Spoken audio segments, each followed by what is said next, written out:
नमस्कार दोस्तों, मैं विनय कुमार आप सभी का हमारे YouTube चैनल विनय स्टडी में स्वागत करता हूं। आज की इस वीडियो में हम कवर करने वाले हैं कंप्यूटर से संबंधित कुछ महत्वपूर्ण बहुविकल्पी प्रश्न। CGPSC व्यापम में कंप्यूटर से संबंधित प्रश्न पूछे जाते हैं और अभी मंडी निरीक्षक और उप निरीक्षक की परीक्षा होने वाली है। उसमें कंप्यूटर आपके सिलेबस में दिया हुआ है, तो उस दृष्टिकोण से यह वीडियो काफ़ी महत्वपूर्ण है। तो चलिए शुरू करते हैं। और आज का हमारा पहला प्रश्न है, सर्वाधिक तेज गति वाला प्रिंटर है। इसमें पूछा गया है सर्वाधिक तेज गति वाला प्रिंटर कौन सा है। Jet printer, thermal printer, laser printer और डेजीविल प्रिंटर। तो सबसे तेज गति वाला प्रिंटर है लेज़र प्रिंटर। लेज़र प्रिंटर में आप सबसे तेज गति से प्रिंट कर सकते हैं। ऑप्शन सी लेज़र प्रिंटर सही होगा।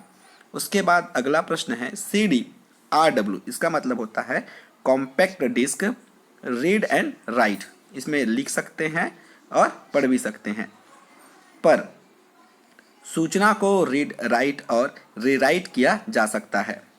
केवल सूचना को रीड किया जा सकता है, केवल सूचना को राइट किया जा सकता है, सूचना को रीड एवं राइट किया जा सकता है। तो compact disc read and write में सूचना को रीड राइट लिखा जा सकता है, पढ़ा जा सकता है और उसे रीराइट भी किया जा सकता है। तो ऑप्शन ए सही होगा। अगला प्रश्न है, कंप्यूटर डाटा स्टोर करने और गणनाएं करने के लिए खाली स्थान नंबर सिस्टम का प्रयोग करते हैं। इसमें ऑप्शन दिया हुआ है दशमलव, हेक्साडेसिमल, ऑक्टल, बाइनरी और बाइनरी। तो कंप्यूटर में डाटा को स्टोर करने और गणना करने के लिए बाइनरी नंबर का प्रयोग किया जाता है, जिसमें 0 1 0 1 या 1 0 1 0 ऐसे बाइनरी नंबरों का प्रयोग किया जाता है। तो इसका सही उत्तर होगा बाइनरी। अगला प्रश्न है, विंडोज 7 में फोल्डर के अंदर फोल्डर को कहा जाता है। तो विंडोज 7 में एक फोल्डर होता है, उसके अंदर एक और फोल्डर होता है, उसको क्या कहा जाता है ये पूछा जा रहा है। डिक्शनरी, फाइल, सब फोल्डर और उपरोक्त सभी। तो विंडोज 7 में फोल्डर के अंदर फोल्डर को सब फोल्डर कहा जाता है। ऑप्शन सी सब फोल्डर सही होगा। अगला प्रश्न है, विंडोज 7 रिसेंटली ओपन आइटम को किस लिस्ट द्वारा शो करता है। ऑप्शन देखिए, jump list, file list, A and B दोनों, उपरोक्त में से कोई नहीं। तो विंडोज 7 रिसेंटली ओपन आइटम को जंप लिस्ट के माध्यम से शो करता है। तो ऑप्शन ए जंप लिस्ट सही होगा।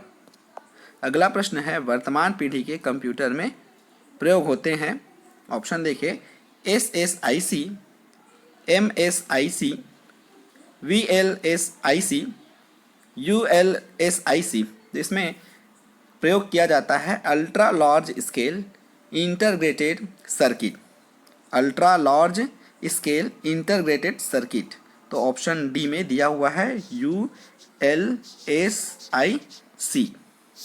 Ultra large scale integrated circuit. तो जवाब होगा ऑप्शन डी। 18वां प्रश्न है, अगली पीढ़ी के कंप्यूटर में प्रयोग किया जाएगा। इसमें ऑप्शन दिया है BI, AL, CI और DI। तो इसमें होगा एक्सेस लिस्ट। तो ऑप्शन ए सही होगा, ऑप्शन बी सही होगा, AL। ठीक है, AL का प्रयोग किया जाएगा।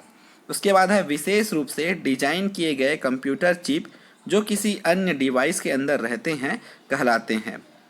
इसमें दिया हुआ है, देखिएगा option, server chip, robot computer और एम्बेडेड कंप्यूटर।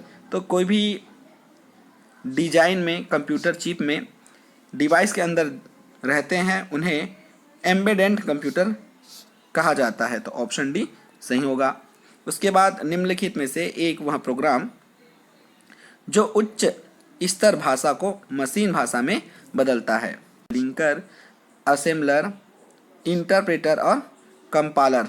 उच्च भाषा को मशीन भाषा में कंपालर, जिसे संकलक भी कहा जाता है, वो बदलता है। ये इंपॉर्टेंट है, ये जो प्रश्न है तो इसे आप ध्यान में रखेंगे। अगला प्रश्न है, कंप्यूटर हार्डवेयर में जो सिलिका का बना होता है आंकड़ों की बहुत अधिक मात्रा में भंडार में रख सकता है। डाटा होता है उसे स्टोर करके रखता है, जो सिलिका का बना होता है। ये सिलिका का बना होता है, मतलब वो क्या होगा, चिप होगा। और ये जो प्रश्न है वो हमेशा पूछा जाता है। तो इसमें ऑप्शन भी देखें तो डिस्क, चिप और मैग्नेटिक टेप और फाइल दिया हुआ है, तो इसका जो सही उत्तर होगा वह चिप होगा। अगला प्रश्न है सेकेंडरी स्टोरेज से डाटा के लिए रिक्वेस्ट मिलने के बाद वास्तविक डाटा ट्रांसफ़र के लिए लगने वाले समय को कहते हैं। इसमें ऑप्शन दिया है disk transfer time, movement time, access time और डाटा इनपुट टाइम। तो सही जवाब होगा disk transfer time, option A. उसके बाद देखें 23वां प्रश्न, डाटा डुप्लीकेशन स्पेस को नष्ट कर देता है लेकिन एक गंभीर समस्या भी उत्पन्न कर देता है, यह समस्या कहलाती है isolated data, data inconsistency, program dependency और सेपरेट डाटा। तो इसका जो जवाब होगा वो होगा आइसोलेटेड डाटा, ऑप्शन ए। अगला प्रश्न देखते हैं, डिस्क की मेन डायरेक्टरी खाली स्थान डायरेक्टरी कहलाती है द नेटवर्क, फोल्डर, राउट और नन ऑफ दिस। डिस्क की मेन डायरेक्टरी राउट डायरेक्टरी कहलाती है, तो ऑप्शन सी यहाँ पर सही होगा। 25वां प्रश्न है, माउस की क्रिया। माउस आप देखे होंगे ऐसा होता है माउस, उसमें राइट क्लिक और लेफ्ट क्लिक होता है, एक रोलर होता है जिसे आप ऊपर नीचे कर सकते हैं। तो इसमें सिंगल क्लिक कर सकते हैं इस साइड से भी या इस साइड से भी, डबल क्लिक भी कर सकते हैं, ड्रैग भी कर सकते हैं। तो इसमें ऑप्शन में दिया है उपरोक्त सभी, तो ये तीनों तो होता है, इसलिए ऑप्शन डी उपरोक्त सभी सही होगा। 26वां प्रश्न है, कंप्यूटर की भाषा में 1 मेगाबाइट में कितने बाइट होते हैं? 1 मेगाबाइट एमबी में कितने बाइट होते हैं, ये पूछा गया है। इसका जवाब आप हमें कमेंट बॉक्स में कमेंट करके बताएंगे, जो सही जवाब देगा उसको मैं पिन कर दूंगा। अगला प्रश्न है 27वां प्रश्न, कंप्यूटर की आवाज़ को सुनने या रिकॉर्ड करने के लिए किस कार्ड का प्रयोग किया जाता है? इसमें देखें तो कोई भी आवाज़ को सुनने के लिए हम साउंड कार्ड का प्रयोग करते हैं, तो ऑप्शन भी सही होगा। 28वां प्रश्न है, टेक्स्ट की पंक्ति के आरंभ में जाने के लिए खाली स्थान का प्रयोग करते हैं। ये जो टेक्स्ट है आप लिखे होंगे, ये टेक्स्ट है, उसकी जो है आरंभिक में जाने के लिए ऐसा लिखा होता है, इसमें पूरा टेक्स्ट है। इसके आरंभिक में शुरू में जाने के लिए किसका प्रयोग किया जाता है? इसमें होम है, एंड है, पेज अप है और इंटर है। तो एंड का प्रयोग तो हम नीचे जाने के लिए करते हैं, पेज अप का पेज को धीरे धीरे ऊपर करने के लिए इंटर करते हैं, तो क्या होता है वो स्पेस देता है। तो इसका जो सही जवाब होगा वो होगा होम, ऑप्शन ए होम होगा। उसके बाद वर्ड में टेक्स्ट की फॉर्मेटिंग करते समय किस ग्रुपिंग में काम किया जाता है? देखिएगा, तो इसका सही जवाब होगा टेबल्स, पैराग्राफ और इंडेक्सेज, ऑप्शन ए सही होगा। उसके बाद 30वां प्रश्न है, कंप्यूटर को खाली स्थान बताता है कि इसमें कंपोनेंट्स का प्रयोग कैसे किया जाए। इसमें नेटवर्क है, ऑपरेटिंग सिस्टम है, एप्लीकेशन, प्रोग्राम है और यूटिलिटी है। इसका जो सही जवाब होगा एप्लीकेशन होता है कंप्यूटर में, वही क्या करता है कंपोनेंट का प्रयोग कैसे किया जाए ये बताता है, तो ऑप्शन सी यहाँ पर बिल्कुल सही होगा।